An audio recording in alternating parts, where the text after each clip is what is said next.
नमस्कार।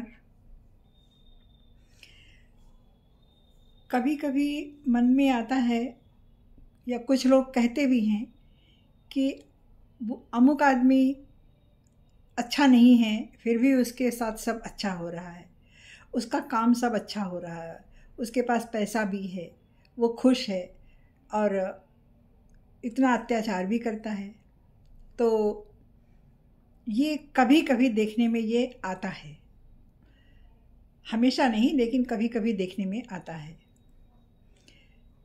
तो ये हमारे प्रारब्ध से जुड़ा होता है कि पूर्व जन्म में हमने कैसा कर्म किया था, क्या किया था। अच्छा किया है तो अच्छा मिलता है और बुरा किया है तो बुरा मिलता। वो हिसाब ईश्वर करता, वो हमारे अधीन नहीं होता।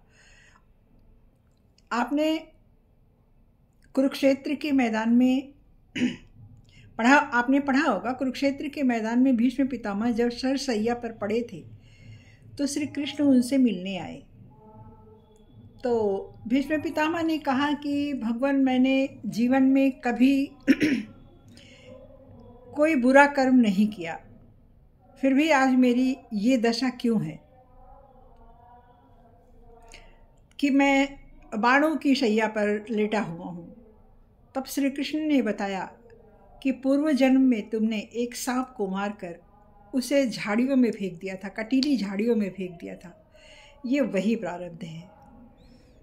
तो हमारे यहाँ आत्मा अमर है, आत्मा नहीं मरती, और ये कई जन्मों तक का हिसाब रखा जाता है इसमें। ऐसा हमारे ग्रंथों में कहा गया है।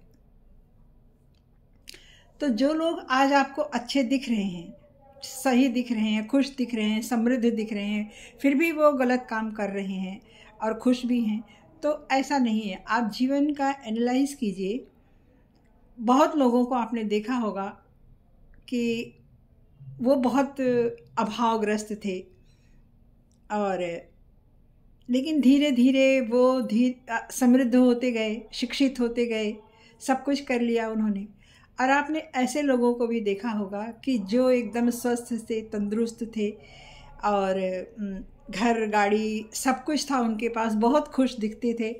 आज वो बहुत परेशान हैं। आपने दोनों देखा होगा। आप जीवन का अध्ययन कीजिए तो आपको दिखेगी दोनों चीज़ें। अक्सर हम लोग ध्यान नहीं देते इन सब चीज़ों पर, अपने में ही रहते हैं, अपने झमेलों में ही पड़े रहते हैं, तो इस पर ध्यान नहीं देते। लेकिन जब आप अध्यात्म से जुड़ेंगे, तो अध्यात्म मन से जोड़ता है आपको, ईश्वर के साथ मन जुड़ता है हमारा, तब उसमें हमारे अंदर धैर्य आता है और समझ आती है, आंतरिक समझ आती है। तो उसमें आपको एनालाइज कीजिए, उसमें आपको अपने चारों तरफ ये सब दिखेगा। तो प्रारब्ध हमारा अच्छा भी हो सकता है, बुरा भी हो सकता है। उसका हिसाब हमें कभी न कभी ज़रूर मिलता है। अच्छा किया है तो अच्छा मिलेगा, बुरा किया है तो बुरा मिलेगा।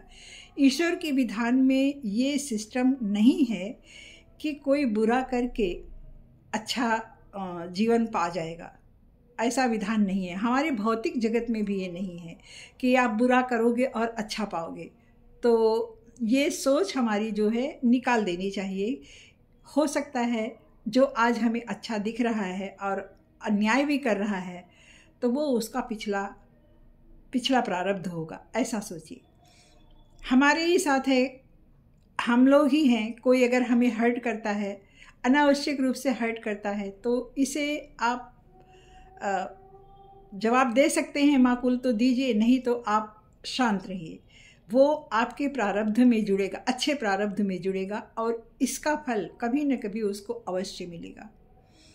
तो हम अपने आज को अच्छा करने के लिए, मान लीजिए हम पिछले किसी समय से मान लीजिए हम कोई अपना कष्ट भोग रहे हैं, प्रारब्ध अपना भोग रहे हैं, तो हम उसको शांत भाव से उस समय को गुजर जाने देना चाहिए। धैर्य से, समझदारी के साथ उसको गुजर जाने देना चाहिए।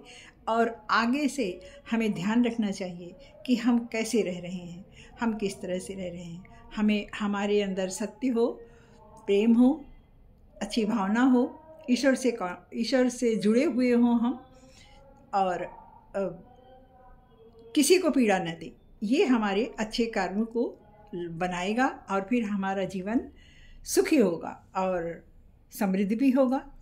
तो आपको अगर अच्छा लगा तो आप लोग लाइक कर दीजिएगा, और नए लोग जो जुड़े हों तो वो सब्सक्राइब कर दें। और अगर आपको कुछ नया सुनना हो तो आप मैसेज कीजिएगा, कोई एक क्वेश्चन डालिएगा, मैं ज़रूर जवाब दूंगी।